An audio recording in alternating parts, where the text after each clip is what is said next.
আপনি শুনলে অবাক হবেন, এত জটিলভাবে আমাদের দেহটা ফাংশন করে।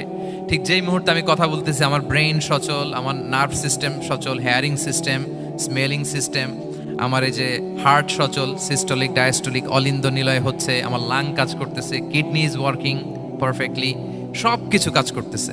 আকৃতি সংক্রান্ত যে বিদ্যা, এটা নিয়ে যদি আপনি দেখেন যে মানুষের হাত কিভাবে কাজ করে, মানুষের পা কিভাবে কাজ করে, মানুষের হিউম্যান ব্রেইন কিভাবে কাজ করে, আপনি অবাক হবেন। চিকিৎসা বিজ্ঞান বলতেছে যে মানুষ 10 মিলিয়নেরও বেশি রং শনাক্ত করতে পারে। এই যে আমরা কান দিয়ে শুনি, এই যে কান পেঁচানো, মনে করেন না যে এমনি এমনি পেঁচানো, এই পেঁচানো, এটাই পথ না থাকলে আমরা শুনতেই পেতাম না। এটা এমন ভাবে সেট আপ করা, এটাই ইথারে ভাষা তরঙ্গকে এয়ার ড্রামের ভেতরে সুন্দরভাবে ইনপুট করে, নাহলে আমরা শুনতে পেতাম না। আপনার কান, এই কান যদি এইখানে না থেকে আপনার ডান বগলের নিচে হইতো, বাম কান যদি বাম বগলের নিচে হইতো, তাহলে কি হইতো বলেন? দেখেন, কান দুটো ওইখানে থাকলে